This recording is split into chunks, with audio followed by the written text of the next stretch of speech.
ஸலாமு அலைக்கும் வரஹ்மத்துல்லாஹி வபரகாத்து. தொப்பி என்பது இஸ்லாமியர்களுக்கு ஒரு முக்கியமான அடையாள சின்னமாக இருக்கிறது. தொப்பியை பற்றி நாயகம் ரசூலுல்லாஹி ஸல்லல்லாஹு அலைஹி வஸல்லம் அவர்கள் சொல்கிறார்கள், ஃபர்கு மா பைனனா வ பைனல் முஷ்ரிகீன அல் அமாயிமு அலல் கலானிசி, ரவாஹு திர்மிதி. நமக்கும் முஷ்ரிக்குகளுக்கும் இருக்கக்கூடிய வித்தியாசம் தொப்பியின் மீது தலப்பாகை அணிவதாய் இருக்கும் என்று நாயகம் ரசூலுல்லாஹி ஸல்லல்லாஹு அலைஹி வஸல்லம் அவர்கள் சொல்கிறார்கள்.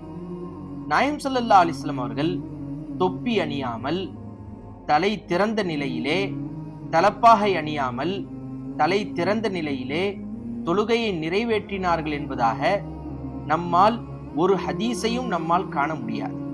நாயகம் ஸல்லல்லாஹு அலைஹி வஸல்லம் அவர்கள் தொழுகையை நிறைவேற்றுகிற பொழுது தலப்பாகை அணிந்திருப்பார்கள் அல்லது தொப்பி அணிந்திருப்பார்கள் என்பதைத்தான் அதிகமான ஹதீஸுகளிலே நம்மால் பார்க்க முடியும்.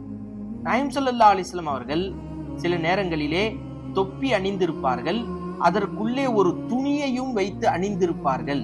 அந்த துணி நாயகம் ஸல்லல்லாஹு அலைஹி வஸல்லம் அவர்களுடைய தலையில் இருக்கக்கூடிய அனைத்து எண்ணெய்களையும் உரிந்து எடுக்கக்கூடியதாகவும் இருக்கும் என்பதை நாம் பார்க்கிறோம். இந்த தொப்பியுடைய சிறப்பை பற்றி இப்னு உமர் ரலியல்லாஹு தஆலா அன்ஹு அவர்கள் சொல்லும் பொழுது, ஸலாத்து ஜும்அத்தின் பி அமாமத்தின் தஅதிலு 70 ஜும்அத்தன் பிலா அமாமத்தின். ஒரு ஜும்ஆவை தலப்பாகையுடன் நிறைவேற்றுவது என்பது தலப்பாகை இல்லாமல் 70 ஜும்ஆக்கள் நிறைவேற்றுவதை விட சிறந்தது என்பதாக இப்னு உமர் ரலியல்லாஹு தஆலா அன்ஹு அவர்கள் சொல்கிறார்கள்.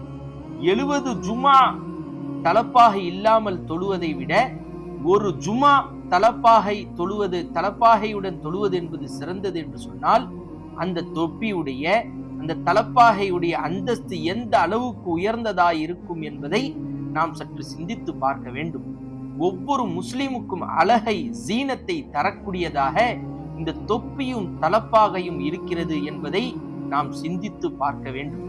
நாம் அதை நம்முடைய வாழ்விலே, நம்முடைய ஒவ்வொரு நேரங்களிலும் கொண்டு வருவதற்கு நாம் முயற்சி செய்ய வேண்டும். வல்ல அல்லாஹ் தௌஃபீக் செய்வானாக. ஆமீன் யா ரப்பல் ஆலமீன். அஸ்ஸலாமு அலைக்கும் வரஹ்மத்துல்லாஹி வபரகாத்துஹு.